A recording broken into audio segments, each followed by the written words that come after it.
Inevitablemente algunas monedas caían, rodaban y se perdían, para finalmente aparecer al cabo de miles de años.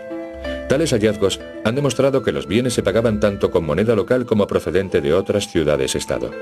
Sin duda alguna, el regateo se practicaba con entusiasmo. Otro de los elementos continuistas entre la antigua y la moderna Atenas es el mercado del barrio de Monastiraki. Entonces, como ahora, se plantaba un vasto y caótico bazar donde se podía comprar prácticamente cualquier cosa.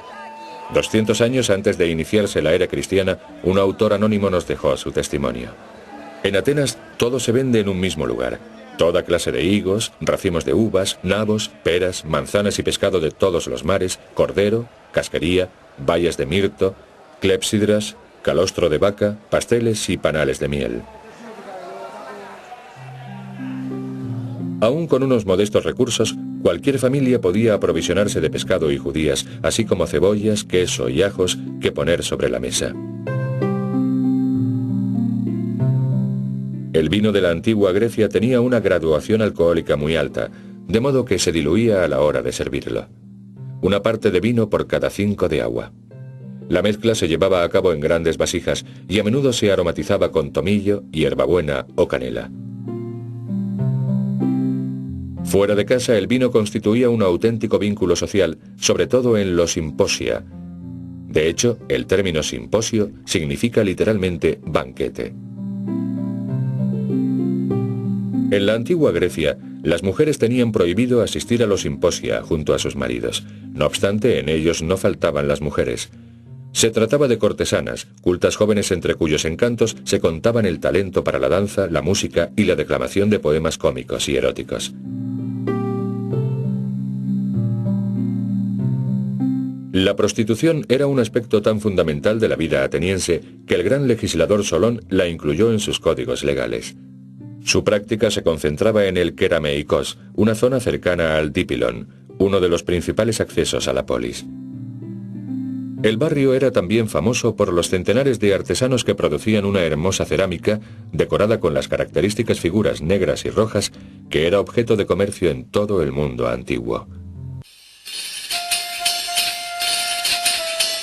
La industria cerámica era un componente clave de la economía de la antigüedad, tal y como hoy lo es la automovilística.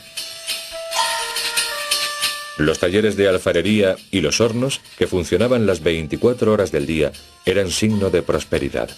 En buena medida, la vida ateniense dependía de cuanto aquí sucediese.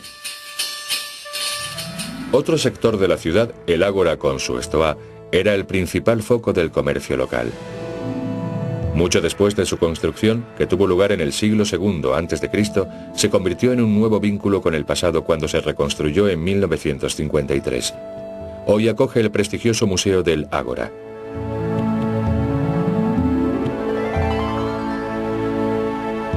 La Estoa, una edificación compuesta por grandes columnatas, no solo albergaba un centro comercial de 2 plantas, sino que además era el lugar donde muchos filósofos de la antigua Atenas daban sus lecciones.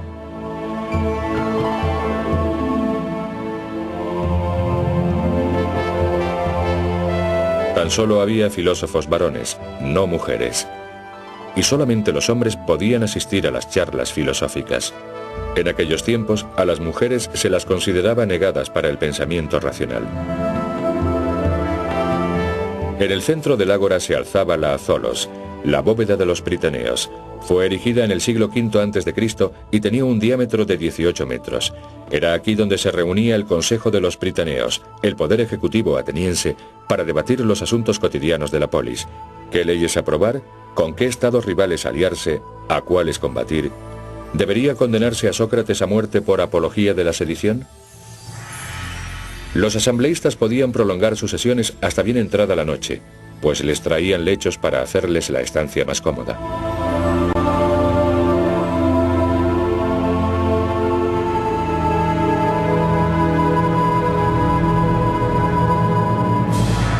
El Teseión dominaba toda esta zona de la ciudad. Aunque fue edificado en tiempos de Pericles, su estado de conservación es notablemente bueno.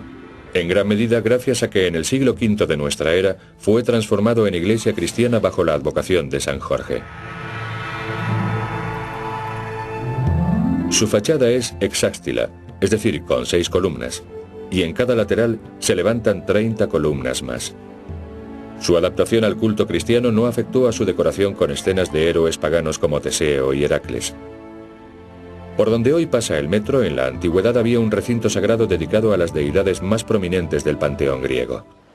Este lugar se consideraba el centro de la polis ateniense. Todas las distancias se medían a partir del ara que aquí se levantaba. Los obreros que trabajaban en la construcción de la red metropolitana hallaron fragmentos dispersos que, junto con los testimonios literarios de la época, permitieron a los arqueólogos reconstruir la imagen que el lugar ofrecía en sus buenos tiempos.